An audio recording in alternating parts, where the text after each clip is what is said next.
इस जंगल के पक्षी काफी ज्यादा बुरे थे। उन्हें मासूम बच्चे बिल्कुल भी नहीं पसंद थे। इसी वजह से जिस घर में भी उन्हें अंडा नजर आता, वे उस अंडे को तोड़ देते थे। अरे नहीं नहीं, मेरे अंडे को छोड़ दो। मेरा अंडा ना तोड़ो। मेरे अंडे से मेरा मासूम सा बच्चा निकलने वाला है। हमें इस जंगल में बच्चे बिल्कुल नहीं पसंद हैं। अगर हमने तुम्हारे अंडे को छोड़ दिया तो कल को हमें और पक्षियों के अंडों को भी छोड़ना पड़ेगा। इस तरह तो हमारे जंगल में बच्चे ही बच्चे फैल जाएंगे। ना बाबा ना, हमें बच्चे नहीं चाहिए। कृपया करो, ऐसा ना करो। मेरा कोई नहीं है। मेरे पति का देहांत हो गया। बस ये अंडा ही है जिसके सहारे मैं अब तक जी रही हूँ। चुप हो जाओ बिल्कुल, और ये रोना धोना बंद करो। इस अंडे को तो हम तोड़ कर रहेंगे। तोता फिर कोमल चिड़िया के अंडे के पास आता है और वे अंडा उठाकर अंडा जोर से फेंकता है, जिसकी वजह से वे अंडा टूट जाता है। मेरा अंडा तोड़ दिया। अब मैं अकेली कैसे रहूंगी? मेरे जीने का सहारा मेरा ये अंडा था। जालिम पक्षियों को बिल्कुल भी कोमल चिड़िया पर तरस नहीं आता। खिड़की से ये सब कुछ मीनू चिड़िया भी देख रही थी। हाय रे, मैं तो इस जंगल को हरा भरा देखकर यहाँ पर रहने आई थी, परंतु इस जंगल के पक्षी तो बहुत जालिम हैं। कितनी बेदर्दी से बेचारी कोमल चिड़िया का अंडा इसके सामने तोड़ दिया। जंगल में किसी पक्षी के बच्चे ना थे, क्योंकि वे अपना अंडा अपने हाथों से तोड़ देते थे। इसी वजह से जंगल की आबादी भी काफी ज्यादा कम थी। ये सब कुछ देखकर मीनू चिड़िया परेशान होकर अपने घर चली जाती है। सोनू चिड़ी, अनर्थ हो गया। ये जंगल वैसा नहीं जैसा हम समझ रहे थे। इस जंगल के पक्षी बहुत ज्यादा जालिम हैं। अरे अरे मीनू चिड़िया, ऐसा भी क्या हो गया? तुम इतना क्यों डरी हुई हो? सोनू चिड़ी, मैं अभी देख कर आ रही हूँ। एक चिड़िया ने अपना अंडा दिया हुआ था। उसके पति का देहांत हो गया। उसके पास उसके अंडे के अलावा और कुछ ना था, और उसके घर में जंगल के सारे पक्षी घुस गए और उसका अंडा उठाकर जमीन पर मारकर तोड़ दिया। क्या? उसका अंडा तोड़ दिया? पर ऐसा क्यों? जरूर उस चिड़िया ने ऐसा कुछ किया होगा। नहीं, उस चिड़िया ने ऐसा कुछ नहीं किया, बल्कि इस जंगल के पक्षियों को बच्चे बिल्कुल नहीं पसंद। न उनकी आवाज, न बच्चों का खेलना कूदना। इसीलिए सब पक्षियों ने मिलकर उसका अंडा तोड़ दिया। इस जंगल में जिस पक्षी का भी अंडा होता, वे अपना अंडा खुद ही तोड़ देता, ताकि जंगल में बच्चे ना फैलें। अरे बाप रे मीनू चिड़िया, ये क्या कह रही हो? हमारे पास भी 2 अंडे हैं। अगर उन पक्षियों को हमारे अंडों का पता लग गया तो देखना, वे जालिम पक्षी आकर हमारे अंडे भी तोड़ देंगे। हाँ, मुझे बहुत डर लग रहा है। मैं अपने अंडों को टूटते हुए नहीं देख सकती। मुझे अपने अंडों से मेरे बच्चे चाहिए। ये खबर सुनकर तो सोनू चिड़ा भी काफी ज्यादा परेशान हो जाता है। हम तो वापस अपने जंगल भी नहीं जा सकते। हमारे पास जो भी पैसे थे वो हमने अपने इस घर को बनाने में लगा दिए। सोनू चिड़ी, मेरे पास एक उपाय है जिससे हम अपने अंडों को उन जालिम पक्षियों से बचा सकते हैं। अरे पक्षियों, मेरी बात का भरोसा करो। हमारे जंगल में 2 नए पक्षी आए हैं, मीनू चिड़िया और सोनू चिड़ा। मैंने उन दोनों के पास 2 अंडे देखे हैं। चलो जाकर उनके अंडे भी तोड़ देते हैं।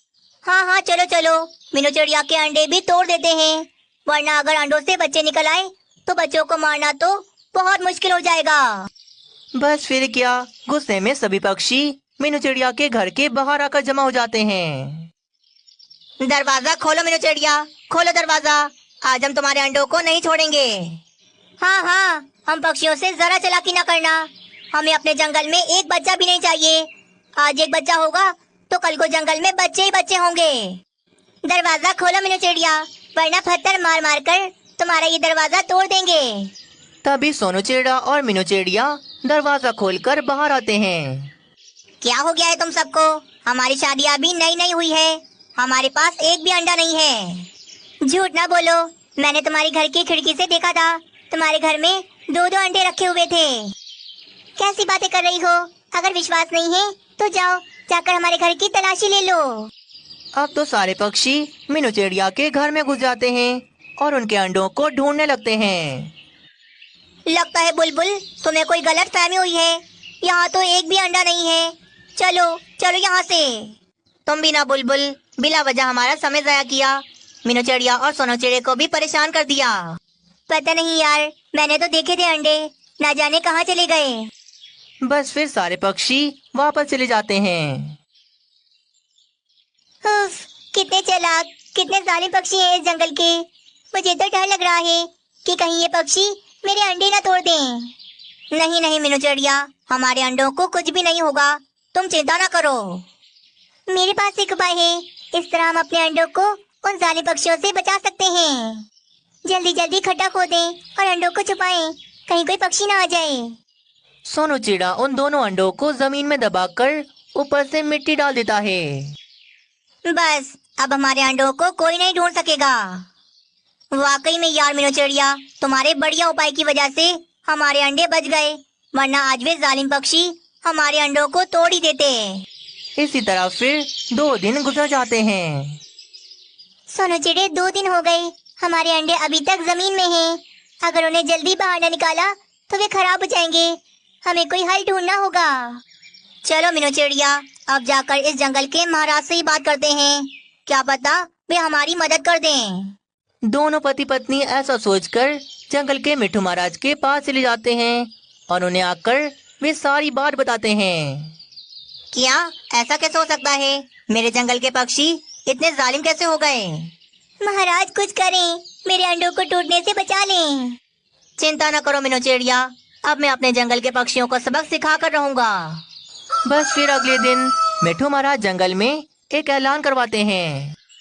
सुनो सुनो पक्षियों, महाराज का संदेश है। काफी समय से महाराज की संतान नहीं हुई, इसी वजह से महाराज का राज्य अब खतरे में है। सब होशियार रहें, कुछ भी हो सकता है। चीलें भी हमला कर सकती हैं और जंगली जानवर भी। हाय रे, ऐसा कैसे हो सकता है? महाराज का राज्य खतरे में कैसे आ सकता है? अब महाराज ने ये फैसला किया है कि तुम पक्षियों के बच्चों में से किसी एक के बच्चे को वे पाल पोस कर बड़ा करेंगे और उसके बाद वे जंगल का महाराज बन जाएगा और राज्य को संभाल लेगा। ये बात सुनकर सभी पक्षी लालच में आ जाते हैं। अब तो सभी पक्षी यही चाहते थे कि उनका बच्चा बड़ा होकर मिट्ठू महाराज का राज्य संभाल ले। रानी, अब हम अपने अंडों को कभी नहीं तोड़ेंगे। हमारे अंडे से जो भी बच्चा निकलेगा हम उसे पाल पोस कर बड़ा कर लेंगे। देखना, फिर वे महाराज का राज्य संभाल लेगा। कुछ महीनों के बाद जब महिला पक्षी अंडे देती हैं, तो इस बार वे पक्षी अपने अंडों को नहीं तोड़ते। फिर थोड़ा समय और गुजर जाता है। अब सभी पक्षियों के घरों में उनके नन्हे नन्हे बच्चे थे। मेरी मम्मा, मेरी प्यारी मम्मा, आप कितनी सुंदर हो। छोटी सी नन्ही बुलबुल को देखकर और उसकी मीठी आवाज सुनकर बुलबुल का तो दिल भर आता है। हाय रे, मेरी बेटी कितनी सुंदर है। अंडों में से बच्चे निकलने के बाद अब सभी पक्षियों को अपने बच्चों से प्यार हो जाता है।